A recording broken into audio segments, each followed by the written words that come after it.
Good day, McVeigh, and happy Thursday. How are you, boys and girls? Guess what? Today is 1 week since our first show. What do you think of that? And today, to celebrate our 1 week, guess what? I'm wearing a brand new McVeigh merch sweatshirt. See that? It's the sparkly kind because I wanted to add some sparkle to your day. And let's get started with our birthdays. So happy birthday today to Logan Purcell in our kindergarten and Sophia Beretta in our kindergarten. And now a couple of updates. First, boys and girls, we'll go with our jokes today. So I'm getting lots and lots of jokes, and I need some more. We're trying to get the largest book ever, and we need illustrations, don't forget, because we have the coolest joke book of all time, and that is we ask the joke, we give a clue with our illustration, and then the answer. So let's start here. Oh, so I mentioned yesterday that Siddharth would be on the show soon, and today's the day. So here is the joke. What do you call a pig that's on fire? And so the picture there, if you can take a look, is a pig fire. You ready? It's a piglet. Haha. Instead of piglet, which is a small pig, a baby pig, this is a piglet, but L-I-T. But what I love about what Siddharth did was he made the new pig small. So that's part of the clue, that it's a smaller pig. You get it? Okay. Oh, here's a math one. Love this one. So this is coming from Sienna Reyes. Okay, so why was the math book sad? And so here's the picture. You ready? Come on. It had too many problems. Get it? Very good, Sienna. Okay. Now, Jillian and Paul Berner have illustrated theirs. Remember what kind of music does a horse like? So, super beautiful picture of a horse, by the way. And the answer was nay, gay. I've been working on my nays. What do you think? And then we have a joke from Ty Kircher. All right, so why did the explorer lose his truck? Now, take a look at where they are. You see lots of plants, right? Lots of trees. Trees are plants. Because the woods were carnivorous. Get it? Carnivorous. They ate the car. Get it? All right. Nice work. Okay. And now we also have a riddle. This one comes from Noel Laporto. So listen carefully. Two basketball teams play a game. The home team wins, but not a single boy scored a basket. How could this be? Two teams play a game. The home team wins, but not a single boy scores a basket. Here's your clue. Love this, Noel. If you said it was a girls' team, you're right. Exactly. So she mentioned not a single boy scored a basket, but she didn't talk about the girls. It was a girls' basketball game. Exactly. And I have some other jokes that need some illustrations. Here we go. This one comes from the Verdi family. What does the waffle say to the baseball game? What does the waffle say to the baseball game? Batter up. Waffles are made of batter. Got it?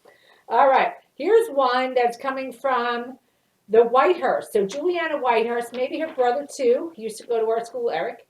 So what do you get when you cross a turtle with a porcupine? Now, boys and girls, when you cross, that means make them one or connect them.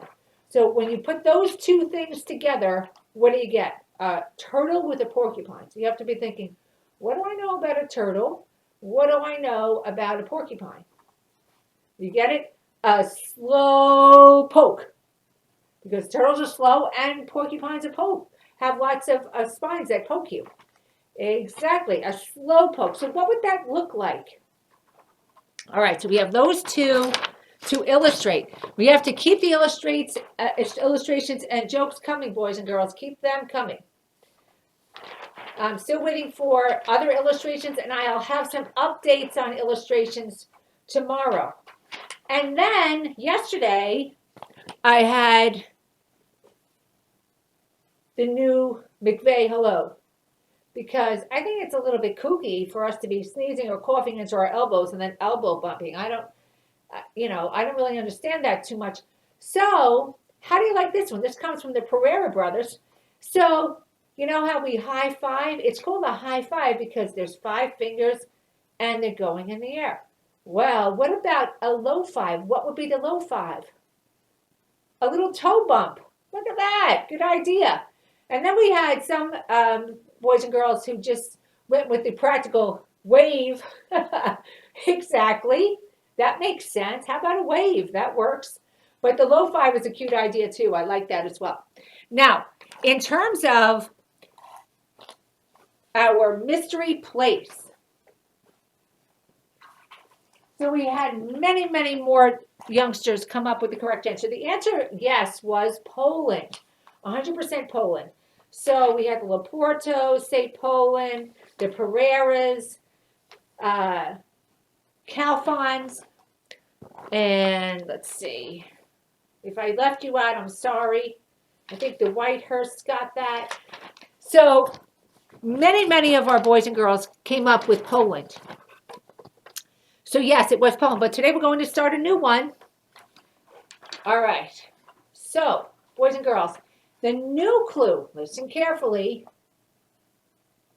Are you ready? So this first clue, you're going to have to do a little bit of research on. Maybe more than you've done on the others. So we're making it a little bit more complicated.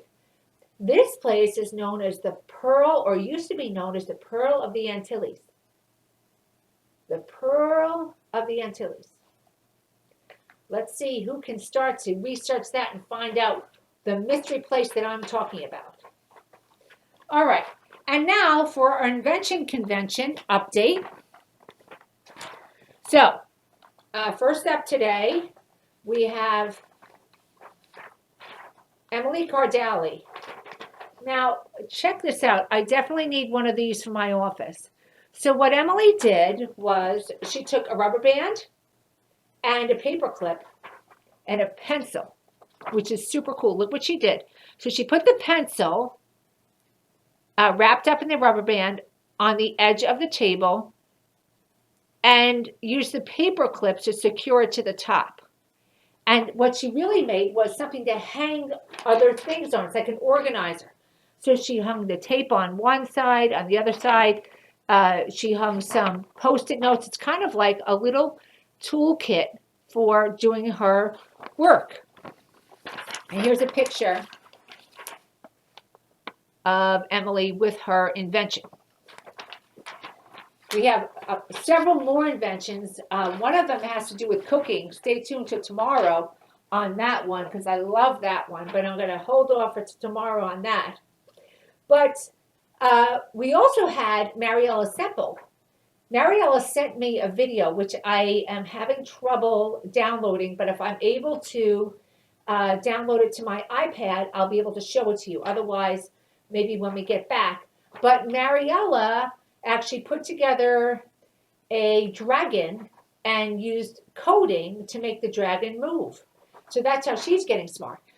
Go, Mariella. And this one, so is a super cool idea. So we are going to be starting on this probably tomorrow or the next day, but games. So I have some cool games to share with you, but I'm going to kick that off with Diana and AJ Murad. So what they did is they created a game at home. So listen to how you play. So they found toys and things around their house, just things that they had.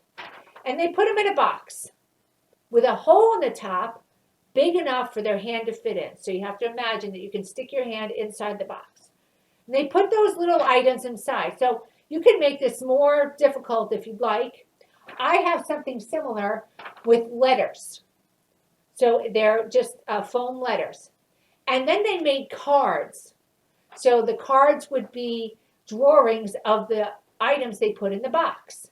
So, for example, if they had a toy car or a toy dinosaur or whatever, they made a card of that and they put that toy inside the box. And the way you play is that you flip over a card, and whatever that is, you have to reach your hand in the box without looking and try to find that toy.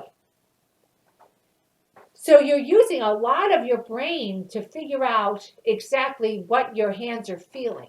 So the game that I have that's similar is with letters. And so all the letters are foam, and there's letters and numbers actually in the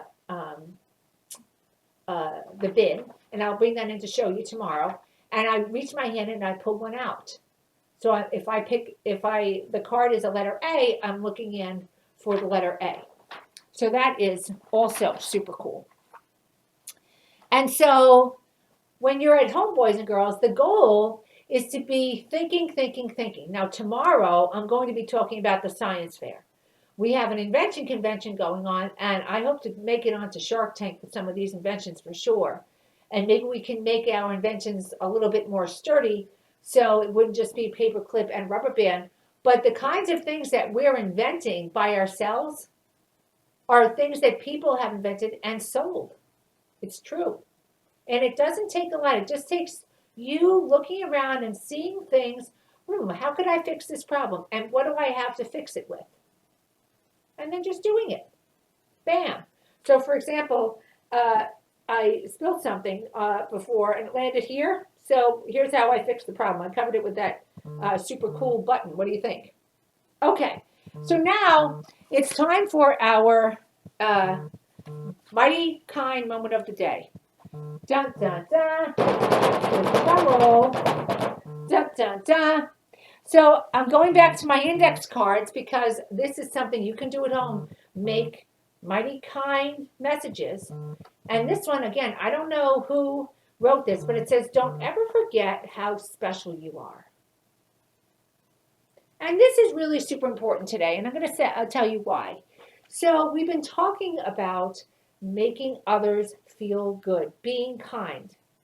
And being kind to others means recognizing how special you are and how much power you have as a person to lift others, to be a light to others, to make a difference by being kind. You are super special, boys and girls. And each one of you is somebody that your teachers miss and that we can't wait to see. You are super special, and you are a super special part of the McVeigh family. Please make sure you always keep that in your mind and that you're working hard to be kind to somebody else. And I know you can. You know why I know? Because you're a mighty mind, and you're a mighty kind mighty mind. Because every day is a good day, boys and girls, to get smart and be kind to both each other and the earth. Let's have a wonderful day, and I can't wait to see you tomorrow.